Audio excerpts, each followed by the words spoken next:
100 സീറ്റുകൾ നേടി അധികാരത്തിലെത്തുമെന്നാണ് UDFന്റെ പ്രതീക്ഷ. തുടർഭരണം ഉറപ്പിച്ചിരിക്കുന്ന LDFനെ വെല്ലുവിളിച്ച് പ്രതിപക്ഷ നേതാവ് അടക്കമുള്ളവർ ഉറപ്പിച്ചു പറയുന്നു 100 തികച്ചിരിക്കുമെന്ന്. ഭരണവിരുദ്ധ വികാരം ആഞ്ഞടിക്കും, തരംഗമുണ്ടാകുമെന്നാണ് അവകാശവാദം. മുഖ്യമന്ത്രി ചർച്ചകൾ പോലും തുടങ്ങിക്കഴിഞ്ഞു. പക്ഷേ ഇതിനെല്ലാം ഉത്തരം പെട്ടിയിലാണ്. മെയ് 4-ന് പെട്ടി പൊട്ടിക്കുന്നതുവരെ കാത്തിരിക്കുക തന്നെ വേണം. UDFന്റെ പ്രതീക്ഷ ഫലിക്കുമോ എന്ന് നമുക്ക് ജനങ്ങളോട് ചോദിക്കാം. മനീഷ ഐഷ മാത്യു കുറച്ചാളുകളോട് ചോദിച്ചിട്ടുണ്ട്. എന്താണ് അവർക്ക് പറയാനുള്ളത് എന്ന് കേൾക്കാം. 100 സീറ്റ് നേടി അധികാരത്തിലെത്തുമെന്നാണ് UDFന്റെ അവകാശവാദം.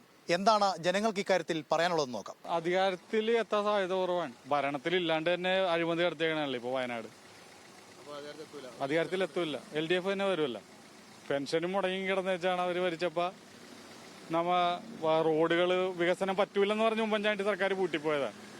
ഗെയിൽ പൈപ്പ് ലൈൻ പറ്റൂലെന്ന് പറഞ്ഞ് പൂട്ടിപ്പോയി. LDF തന്നെ വരും. 100 സീറ്റൊന്നും കിട്ടുമെന്ന് എനിക്ക് പ്രതീക്ഷയില്ല. എങ്കിലും അധികാരത്തിൽ വരും നമുക്ക് പ്രതീക്ഷിക്കാം. 100 സീറ്റ് എനിക്ക് തോന്നുന്നത് LDFന് വരാൻ സാധ്യത എന്നാണ് എനിക്ക് തോന്നുന്നത്. തുടർഭരണം UDF വരാനുള്ള സാധ്യത കുറവാണ്. തുടർഭരണം ഉറപ്പാണ്. ഇല്ല എനിക്ക് പറയാനുള്ളത് 50-50. നമ്മൾ പ്രതികരണം തേടിയവരുടെ അഭിപ്രായമാണ് കേട്ടത്. ഇതാണ് പൂർണ്ണമായും അല്ലെങ്കിൽ ഭൂരിപക്ഷം എന്നും പറയാനും കഴിയില്ല. എന്തായാലും മെയ് 4 വരെ കാത്തിരിക്കാം. കൊച്ചിയിൽ നിന്ന് അലോഷിക്കൊപ്പം മനീഷ ഐഷ മാത്യു, ന്യൂസ് മലയാളം.